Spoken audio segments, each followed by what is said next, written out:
Hi, everyone. It's me, Gyno Girl. Thanks for joining us today for another podcast. Today, I'm super excited. I have a friend and colleague that we're going to be speaking to about sexual medicine and advocacy. And we're going to be speaking about sexual medicine as a career choice and advocacy and how we need more sexual medicine training in the world. So please welcome Dr. Sarah Cigna. Dr. Sarah Cigna is a board-certified OB-GYN and an assistant professor of OB-GYN with the George Washington Medical Faculty Associates. She is the current director of SAGA, which is the Sexual Health and Gender Affirmation Center, and the director of the first ever Sexual Medicine Fellowship in the country for OB-GYN physicians. She was born and raised in Maryland and has done all of her education in that area with working at the university with college at the University of Maryland, as well as she finished a master's in physiology at George Washington University. She completed medical school at George Washington University, and she did her residency at George Washington University. So she is a lifer, as we say.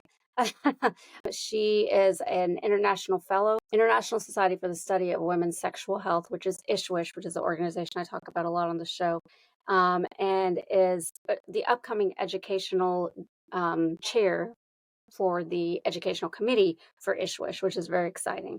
And she's also involved in many other organizations, the International Society for Sexual Medicine, the OB-GYN Academic Specialist Society, which is SASGOG, and she's also part of APGO, which is the Association of Professors of Gynecology and Obstetrics, as well as doing many, many, many other things. So welcome, Sarah. We're all about balancing around here. Yeah, exactly. Thank you so much for having me on. Yeah, I'm so excited about this because a lot of what we talk about, and my tagline is I'm here to educate so you can advocate. So I love that the basis of everything you're doing is really about patient advocacy and how you've come such a long way and done something amazing that many of us, I used to work in academics, I wouldn't have been able to dream of doing what you've done. So it's really bravo. We're going to talk about what a difficult thing that is that you did by starting a sexual medicine center for OB-GYN. But let's just first talk about what is sexual medicine, why it's important, and and when we can go on and talk about how we just don't learn it in medical school or residency. Absolutely. When I was little, I always wanted to be a teacher, and the realization that the word doctor comes from docere, which means teaching, was like the biggest kind of, I don't know, light bulb moment for me when I was like, oh, I'm like in exactly the right profession, because it's that perfect mix of like science and teaching and Yes. going through training. You have this path set in front of you in medicine, and first you do this, then you do this, then then you go to residency, right? And it's all kind of laid out. Right. And then all of a sudden you graduate and you're like, okay, now what do I do? And finding the mentorship to figure out what your path is going to be, especially as an academic generalist, is challenging because there's so many options, right? It's like the world's your oyster. But I got into sexual medicine even as a med student. It was when I was first exposed by my mentor, Andrew Goldstein, who is always so generous with his knowledge and, welcoming people in to shadow and learn more. He started the Center for Vulvo-Vaginal Diseases, CVVD. Is that right? CVVD, yep, exactly. And, is like a world expert on women's sexual pain, as well as, vulvar germ disorders and vaginitis. And, I learned so much from him and realized very quickly, but why didn't I learn it anywhere else? Why there's this whole body of knowledge and this huge community of healthcare providers that all of a sudden I'm like, wait a minute, I haven't heard about any of this before. How is that possible? Mm-hmm. So as I went through training and realized I want to do this with my life. It's too fun. The patients are amazing. I learned so much from them, right? Each individual has a lived expertise in what their conditions are and what they've gone through. And I, getting into being an attending, realized very quickly, so many people want mentorship. Mm-hmm. So many people are craving this education, but not just going to a course, right? Going to a course is a great first step, but to Yeah. really get the mentorship in the nuance Yeah. for really complex patients, you Yeah. need apprenticeships, Yeah. right? You need Absolutely. time and you need variation, you need repetition, just like residency or Right. other clinical apprenticeships are very, like lots of repetition with different nuance. Yes. And so, I mean, that's really what drove me. My dream was to have a fellowship. My Right. dream was to have residents be doing a rotation. And with the help of my team members, who I could not do this without, Yeah. uh, we've Absolutely. actually done it. At Yeah. GW now we have a Mm. 2-week rotation that every single OB-GYN resident does in their third year.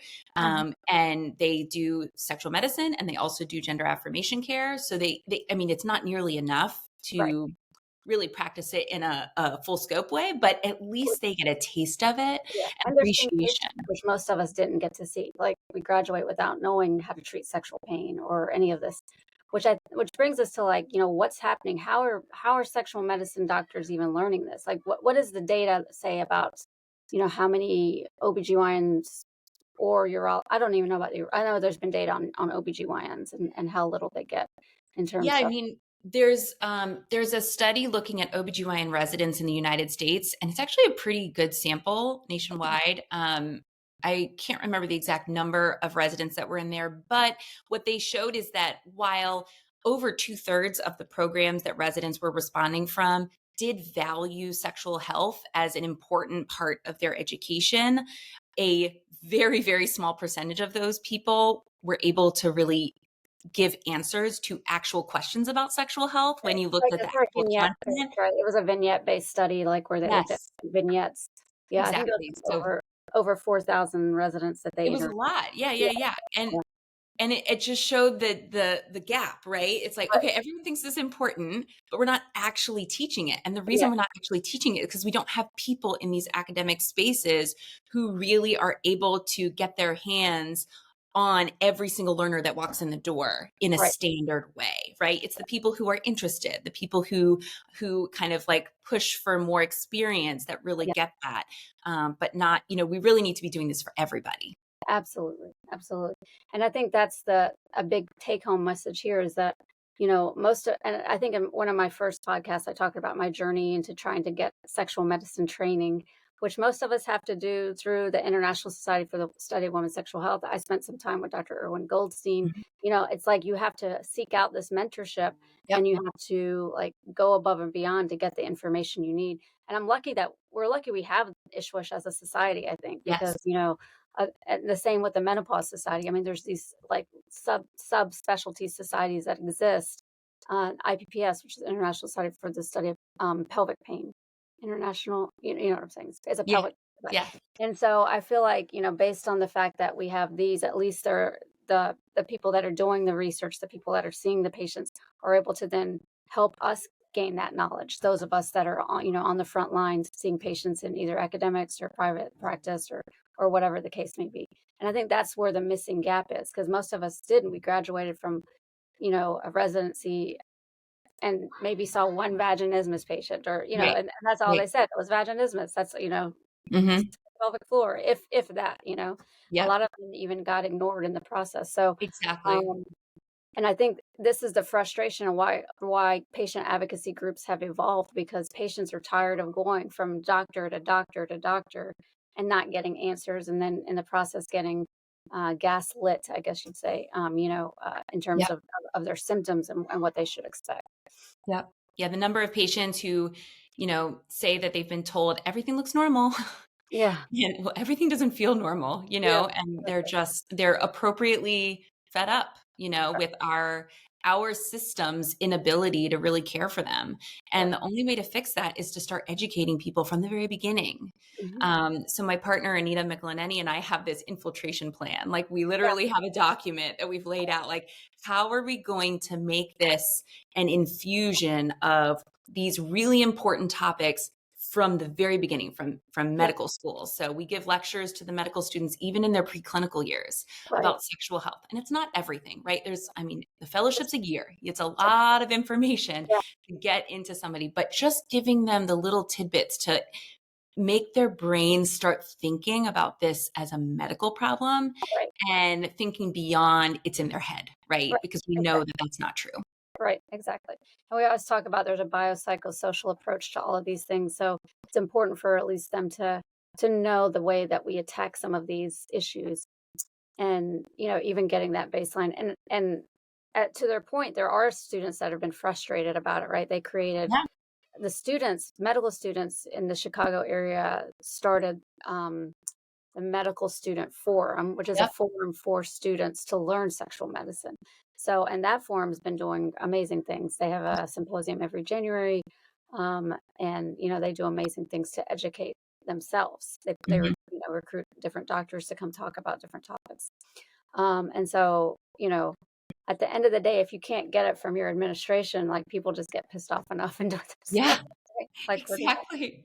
which is what happens with patients all the time. They form all these little advocacy groups like Tight-Lipped or Yep. Endo Warriors, or all these different groups.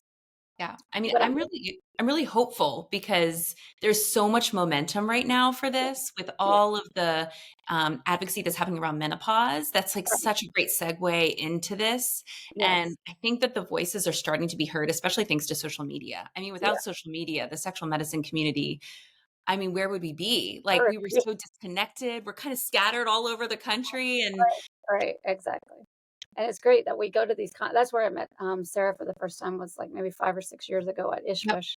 And that's what we do. We connect and we talk about patients with each other, and we're a network. We have our forum within the Ishwish community that you can present difficult patients to. yep, And a lot of it, because we don't have enough research and we don't have enough data for a lot of what we do, which is changing. I think that trying to stay within the academic community and trying to understand that is really amazing. Tell us some of the hiccups that, like, how did so you had this idea, mhm, right? I mean, I used to work in academics before I started private practice, so I know that there's so many challenges on, levels of administration. Anytime we work for a big healthcare organization, whether or not it's an academic or not, there's a lot of